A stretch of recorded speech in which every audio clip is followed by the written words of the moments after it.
This week on WTHS, we congratulate some students on flooding their way to a spot for the district team.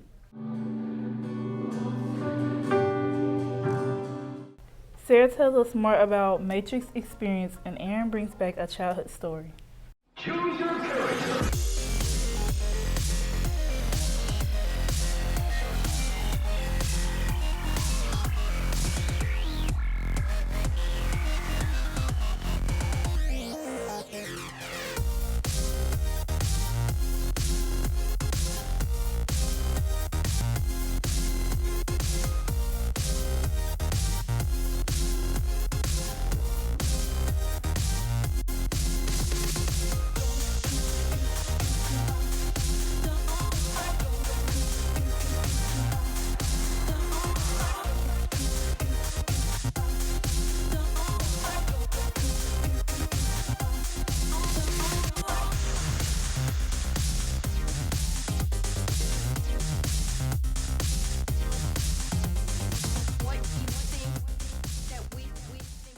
Welcome back to this week's edition of WTHS. I'm Maya Vance. And I'm Will Sandroni. This past month, Nathan, Mari, and Alyssa were named National Merit Finalists.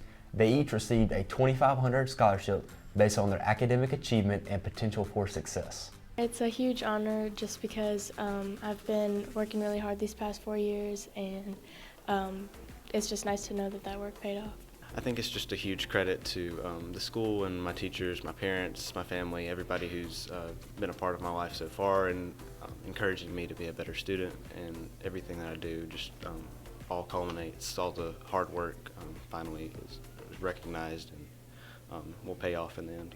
I plan on majoring in art in college because it's something that I really love to do, but I also want to go into the medical field probably later on.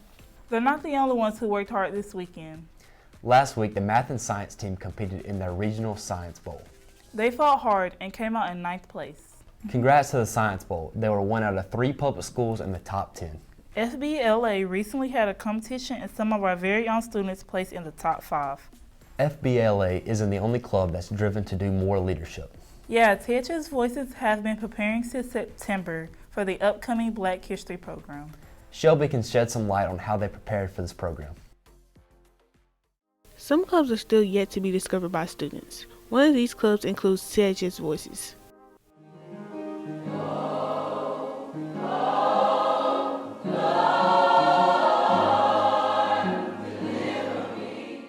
This club has been around for 20 years. They are a singing club that performs at local churches and community events around the Tupelo area.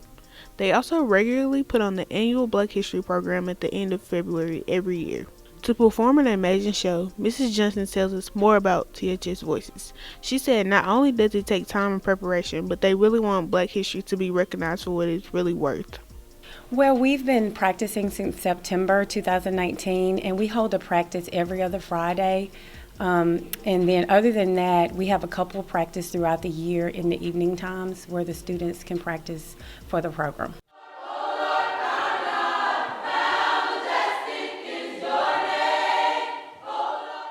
The students say they truly enjoy the club. Christina Hatchett has been in THS Voices for 4 years and is very excited about this week's program.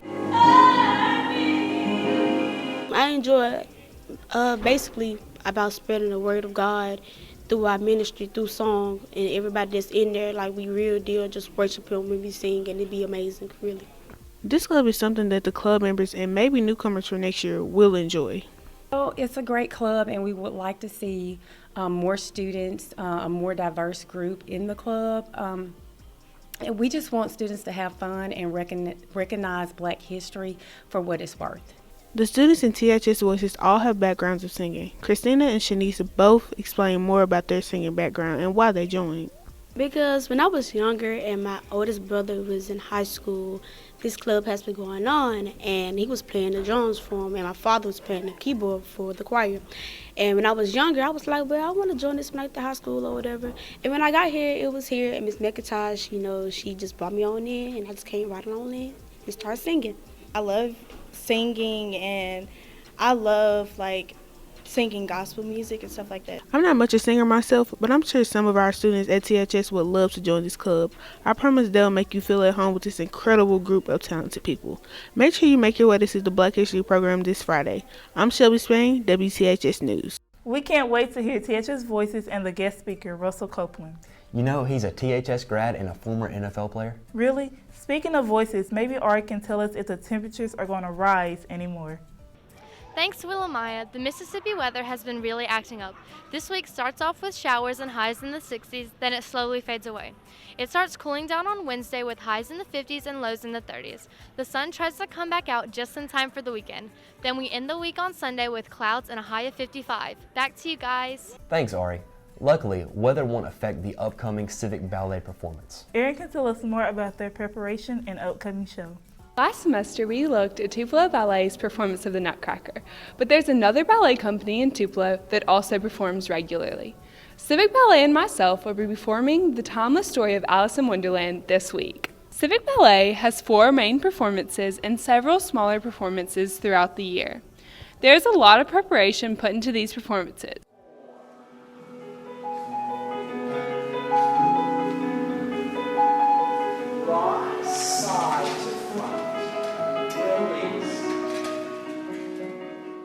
Rachel Frick, a senior at THS, will perform in this year's Civic Ballet as the Queen of Hearts.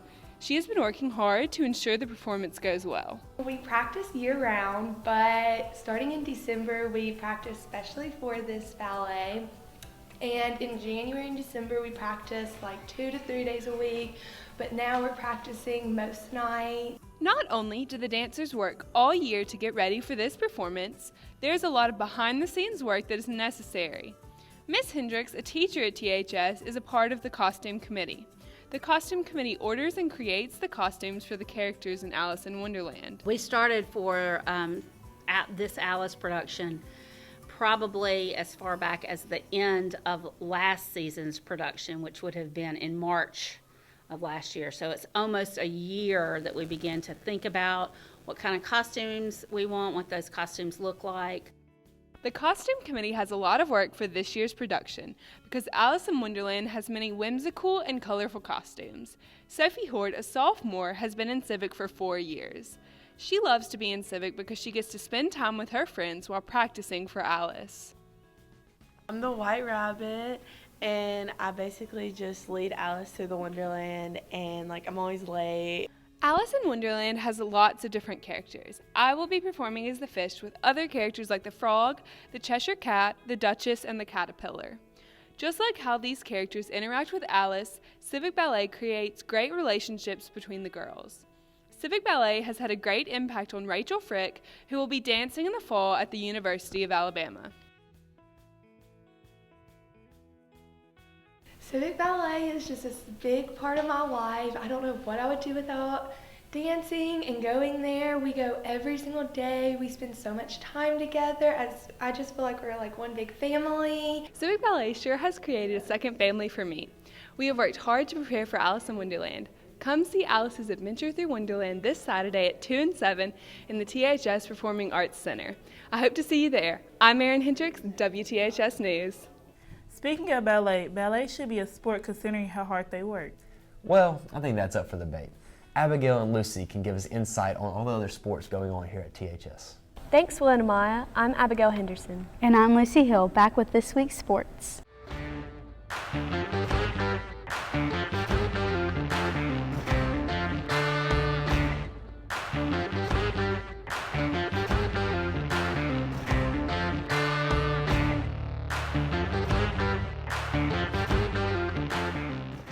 Earlier this week, both the boys and girls basketball teams made it past the first round of playoffs. The girls won with a score of 62-58, and the boys won with a score of 72-49, both playing against South Panola. Congratulations to both of our teams. 4 members of the girls team also have been selected to play in the all-district team. KP has more. Thanks, Lucy and Abigail. The THS girls basketball team has 4 girls that were nominated to play in the district game.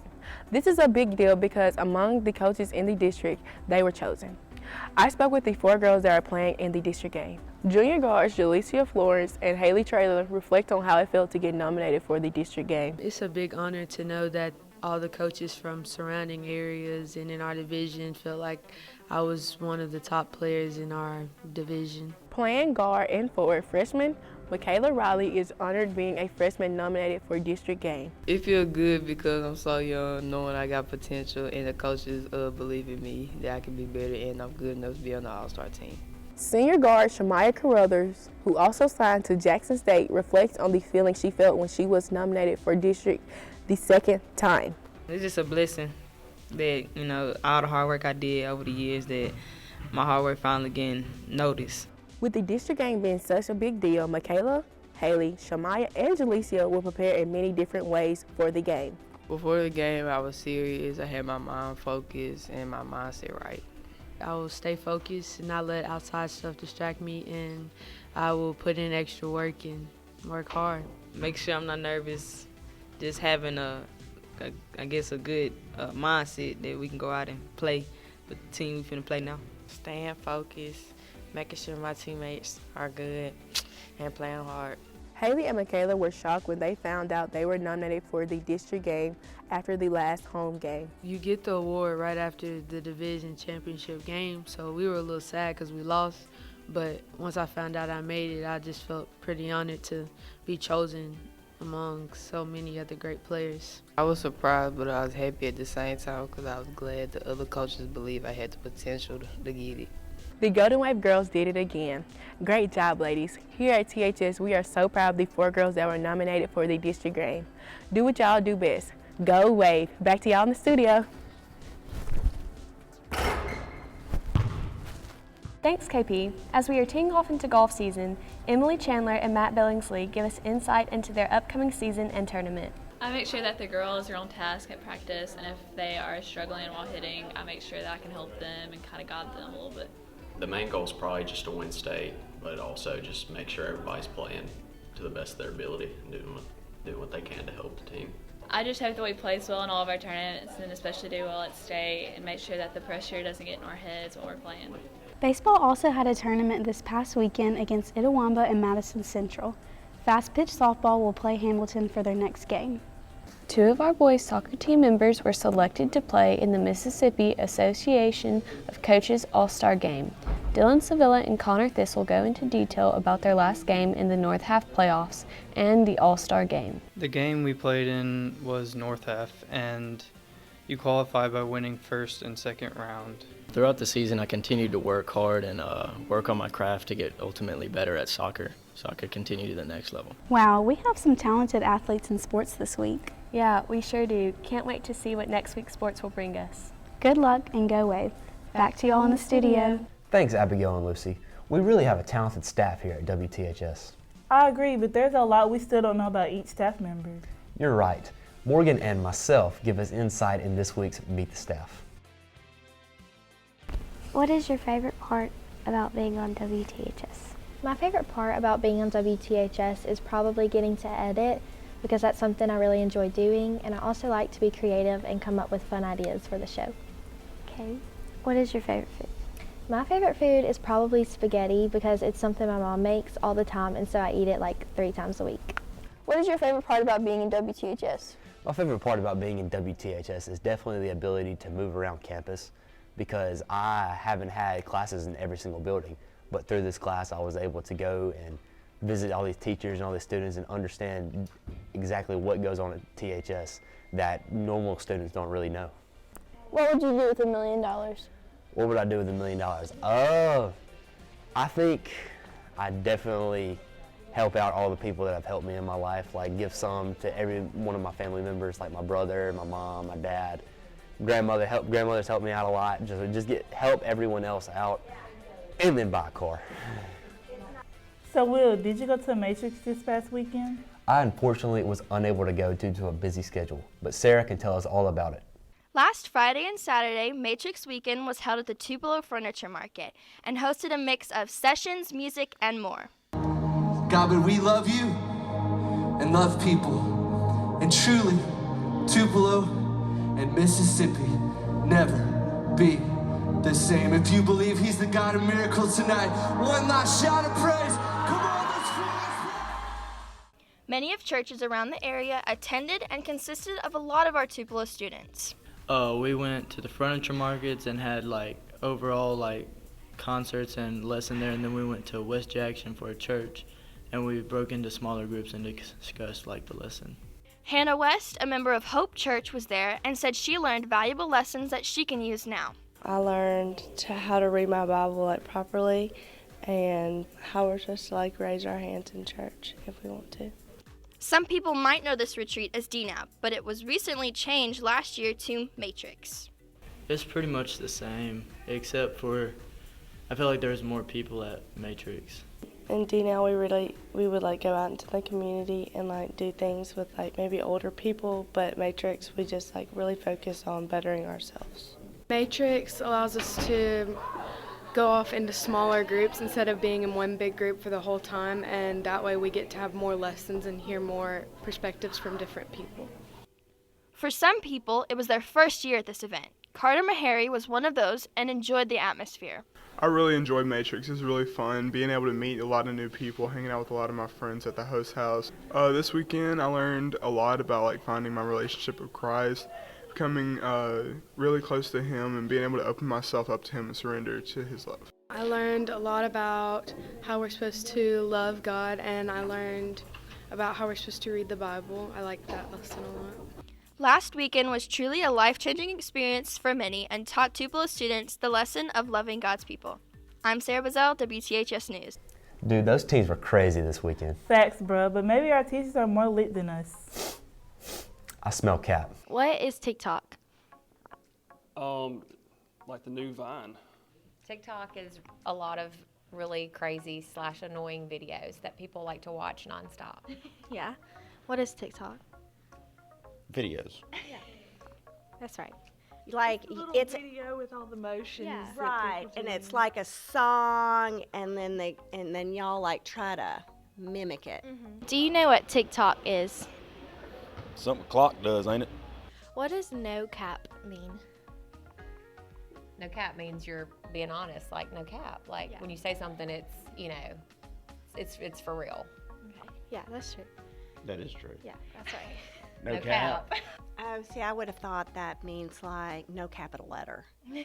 No cap means you're not lying, you're telling the truth. Right, yeah. I think that's the way you order hash browns at the Waffle House. Something like that, I don't know. What is the T? Oh, I know what the T is, girl. So what's the gossip? Mm-hmm. What's the tea? The tea, you spill the tea, and it's information, and it's usually really good information. The T. It's a letter in the alphabet as far as I know. Or a t-shirt, maybe. Yeah. Okay, who is Charlie D'Amelio? Oh, Charles. Chuck. Chuck. Chucky. I know Chuck. Chucky D. We go way back. Yeah. Yep. She's a famous TikToker. Oh, okay. Yeah. It's a she. Yeah. Yeah. She still likes to be called Chuck. What is sus? S-U-S. That's kind of sus. Gross? Surprise! No, sus. Suspect. Yes. Oh. Yes. I'm out on that. My children don't use What that is term. sus? Isn't that like a food or something? It's a food or something. You didn't return your book. That's kind of sus. Oh, yeah, that's a good one. We are so going to do this. What is a junt? Literally anything. That junt over there. Yeah. Come on, you know this one's code. What does it mean to have a junt? Nope. Not answering. Not answering that one. Wait, is that a person? Yeah, you have a junt. Yeah. He's a junt. My junt. Your personal junt. Yeah, your bae. Stop.